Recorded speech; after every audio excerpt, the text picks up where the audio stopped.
All right, guys, it's about time to get out here and shoot some black powder. I've been looking forward to this. This is a setup that I got in, I think it was an antique store in Virginia, and I added this to it. This is a cool little reproduction knife with a coffin, what do they call that? A coffin style handle, and it just kind of fit. And this says Texas Rangers, right? Or no, Arizona Rangers. So, oh, I got that in Arizona, that's right. The one in Virginia was a little too expensive, so I passed on it. They had one in South Florida, they wanted too much. Had to go all the way to Arizona to find this thing. This is the Spiller and Burr. We'll probably shoot it first. This is a short barrel 1851. I'm anxious to shoot some black powder, and I got a little bit of everything. So get in here and look at this. We're gonna shoot by loading with everything, but we also have paper cartridges as well. So we might shoot a couple paper cartridges, and we'll see the difference between regular and paper cartridge. So these are your paper cartridges right there. And this is how they would have done it. So the old saying is, the war will be postponed because of rain, is not just an old saying. When it rained, it ruined the paper cartridges. You couldn't shoot at each other. You just had to run at each other with bayonets. So rain ruins everything. So we're gonna do this, and we're gonna see how it goes. Here is the black powder.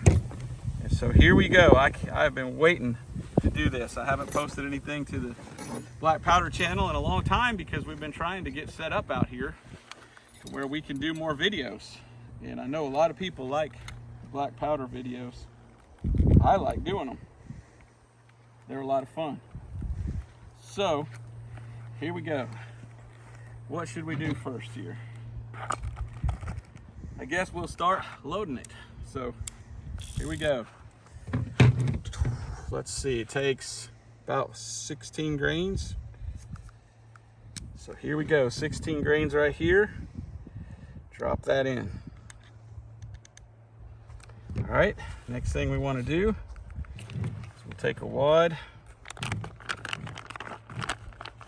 and we'll put the wad right there. Then a ball. And of course the balls aren't open, so that's good. Open those things up. This is a 36 caliber. They make it in 36, and they make it in, wow, that's supposed to be a 36. You know what? That's too small. That's not a 36, that's a 32. So I grabbed the wrong one. So we will definitely be using these instead. How about that? That's actually for a 32. So I've got to use just these today. Well, that's kind of a bummer, but oh well. So this is a paper cartridge, and you can order these online. This is what a paper cartridge looks like. So they literally wrap the ball, and inside here is your charge already. So one of these is going to be sacrificed for me to get the ball. So here's the ball. So there's your powder charge right there. So here's the ball. Let's put that ball in there where it belongs. And then we'll seat it like this. And now our ball is seated, and we should have our nice little ring of lead right here. That's how you know it's seated. You got a ring of lead. So we've got one loaded. Now, paper cartridge, you just drop it right in. Oh, that is so nice. A lot easier with a paper cartridge. Okay, that's two. And look at that nice ring of lead right there. So now we go to 3. And imagine if you were in the Civil War having to do this every time you reloaded. Wouldn't that be fun? To have to do this every single time. And you got your rings of lead. Here we go to the next one. This will be the first time I've ever shot this, and I've always wanted a Spiller and Burr. Went to Atlanta to one of the biggest gun shows in Atlanta. I walked around for hours, and boom, this was in one of the cases. And I said, how much? And the guy told me, and I said, man, it's like you're giving that away. He said, I never use it. I said, okay, I'll go ahead and buy it from you. And now I get to finally use it. I haven't polished it or anything. I'm not keeping up the brass. This will be the first time that we get to shoot this thing. And this will be our last one right here. All right, so that's 6. It's a 6-shooter, and the old saying is, well, you'd only load 5. You only load 5. Well, do you see the notch in between each one? You can load your 6, and then you can rest the hammer on the notch in the middle, and there's no chance of it going off on accident. So it is not ready because now we need our percussion caps. So we can't shoot unless we have some percussion caps. So could you imagine trying to have a Civil War or an uncivil war, however you want to look at it, and this is how you reload your pistol every time. So there's 1. Here's 2. Look at that. That's a lot of work. There's 3. Here's 4. Here's 5. And then here's 6. And now, just because you put them on there doesn't mean they will come back off. You have to literally go to each one and kind of push to make sure that they're in there tight. You have to do it delicately. And this is where you don't point it at anyone from this point on.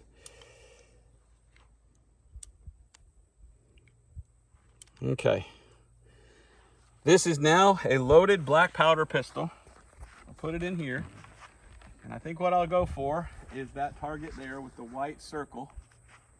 But I want you to get over on here and watch the black. I want you to see from black powder to white smoke. I want you to watch the smoke that comes out.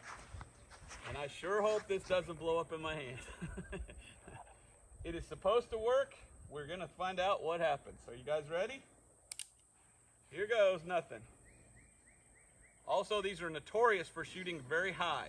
So I can't wait to see what the group turns out. I'll be aiming at the very middle.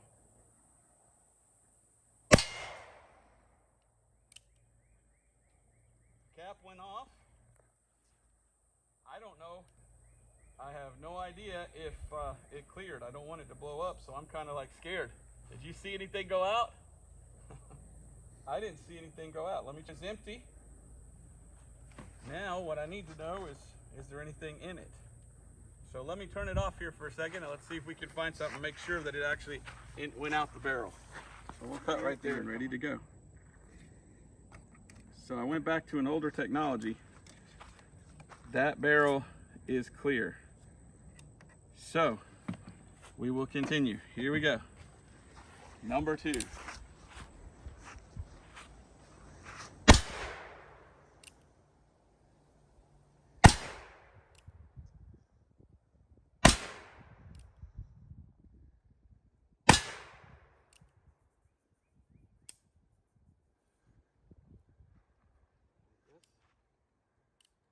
More.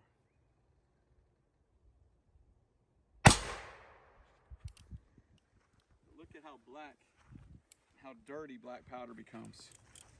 That is so filthy. Oh my gosh. Watch this. All over your fingers. War would be horrible. You'd be so dirty.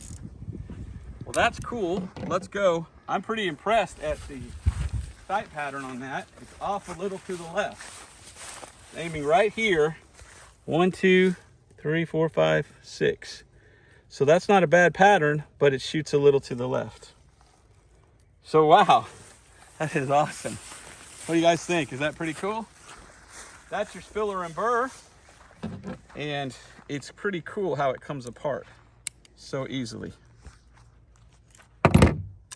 Boom. So theoretically, if you were a rich guy, you could have a couple extra of these that were already loaded and drop a new one back in really fast instead of having to do all that stuff that we did from the beginning. And look at that, how dirty it is. Look, there's part of the paper right there, gumming it up for the next one. So, wow, and it's still right there too. Look at that. We've got a piece of paper right here, still in the bottom of that one. Wow. Well, now we're gonna try the 1851. This one has new nipples that are supposed to be better nipples. So we're about to find out how this one does. And this is a short barrel, so this might be a little hard to load. So let's check this out. We'll go ahead and use another one of these. These are pretty cool, these cartridges. I've learned how to make my own cartridges because you could buy these and they're a little expensive, or you can make your own. So here we go. We start with one. Push that little baby in there and then go over. Mash it in. And boy, is that hard to do on the little tiny thing here. And there's our ring though. That is a really nice ring. That one makes a better ring than the other one. Look at that. That's a really beautiful. And you want that ring because that makes you know you're seating it in there right. Next one. The best thing to do is always leave that down so you don't get confused which one you've already loaded and which one you haven't. Pull it out. Second one is done. Third one.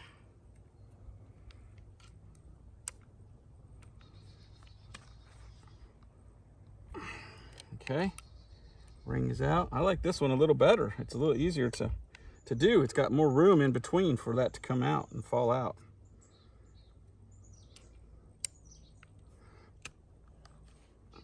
They make a thing to put on here for leverage, but I don't have that with me.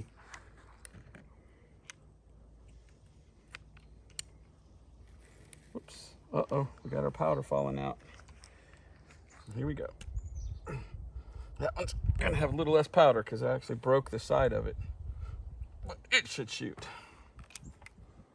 And then the last one. Whenever you buy these from Uberti or Pieta, they always say that you get to make it yourself by filing that out. We filed that out a little bit. It'd be bigger, it'd be easier for it to load. There's all sorts of little things that you have to do to it after. So we should be loaded up here with 6 and ready to go. Now, no chance of it going off until we put the caps. And that's the next part, is the caps. And let me get that done here.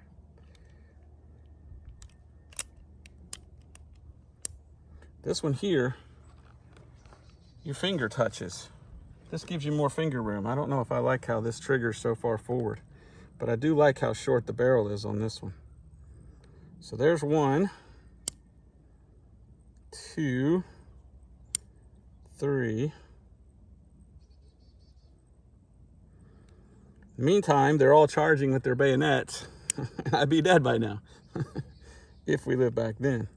Hopefully I'm the commander in charge and guys are around me loading their rifles and shooting while I'm trying to do this. Now notice this one, you can't just pop out a new one if you needed it. There's no doing that. You actually have to have a hammer to take this out, So this one is a good one for several reasons, but I like that one because you could replace when you needed it. So 1, 2, 3, 4, 5. Oh, and we're missing one. I didn't get the 6th one on there. Also, if you'll see this cylinder here, there is no little place in between, like on this one. So some people would only load 5, because if you rested on one of these and you're on a horse and you hit a bump, it might go off. So that's another reason why I like that one even better. So here we go. Let's see what this one does. Let's see. I'm gonna aim same place and see what happens.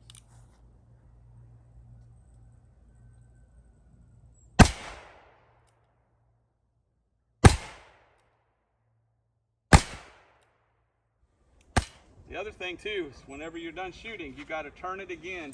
Make sure that every one of those little things popped out, because a lot of times they get stuck. Those little, what do you call those? Little caps. So now she's clean and ready to fire again once it's loaded. And this one did a lot better. I got a bullseye here. 1, 2, 3, 4, 5. I guess one of these would be 6. So there's, it didn't shoot off to the left like the other one. I actually got a bullseye. So even though that one would be harder to reload, that one's got a lot better barrel. And they don't shoot high. How far away do you think I am? 25, 30 feet away? That's not bad to get that good of a bullseye. Wow. So let's try it again. What do you say? Shoot them again and see what happens. We might as well, we're here. This looks like fun. All right, first of all, they're both loaded and ready to go for a second time. I'm sweating like a hog in 100-degree weather. So imagine fighting a war with sweat everywhere while you're trying to load up black powder. That can't be good, getting it wet, and your sweat's getting it wet. Secondly, they're hot as heck. You could burn yourself just holding it like that after shooting it one time. It almost feels so hot. So we're gonna do, I'll put an X on the top left and an X in the middle. I'm gonna try middle first with the Spiller and Burr. And the Spiller and Burr is the Whitney style, and it's kind of like the Remington 1858. So here we go. Remember, this one shoots a little to the left.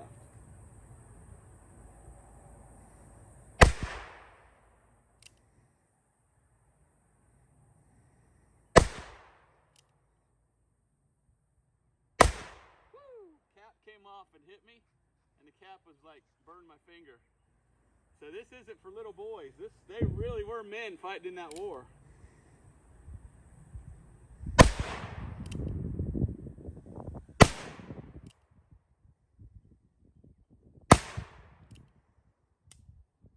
So just as dirty as it can be, doesn't spin as freely. So I would guess you probably get about 4 good shots and then the thing seizes up because it gets so much smoke. We'll go up and look at a little bit, but I see 1, 2, 3, 4, 5, 6. And 3 to the left, 2 to the right, and 1 high. Let's see what this one does. What's that? Do I see some blue coats? I think I saw a Yankee.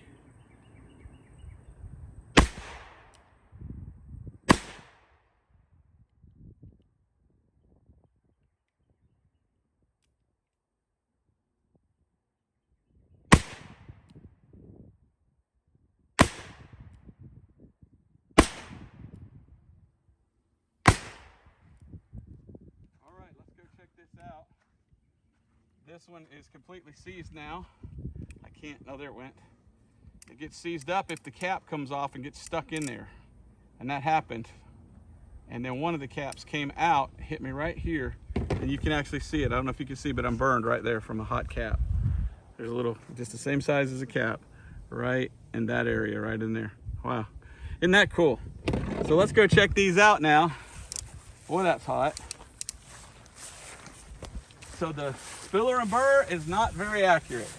Here's my cross, and I was shooting for right here.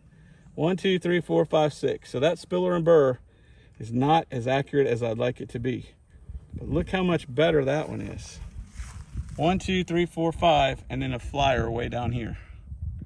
I don't know what caused that flyer. That's weird, but that's pretty darn accurate right there. So although I like the Spiller and Burr much better, this 1851, even with that short a barrel, I always watch these videos on YouTube where they're shooting these, and they're shooting like this much higher every time. I don't know if no, I didn't. A lot of times when I get these, what I'll do is I'll file there to make it bring it down some. But that one's not bad. That's a pretty good gun. And I got that at a antique mall. This is a CVA, Connecticut Valley Arms.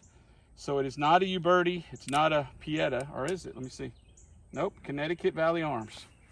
And that is pretty darn accurate. And I always wondered if they had lots of accuracy back then, because my experience shooting these is they're very inaccurate, but that's probably most accurate one I've ever seen.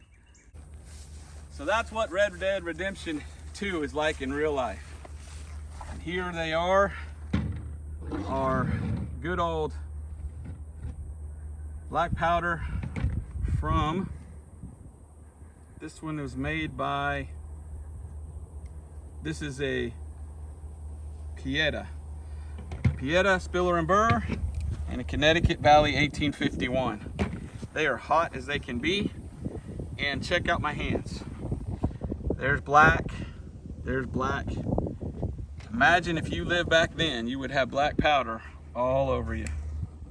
That stuff turns from black powder to white smoke. Well, guess we'll see you next time. I guess I'll be using this one because that's the most accurate. See you guys later.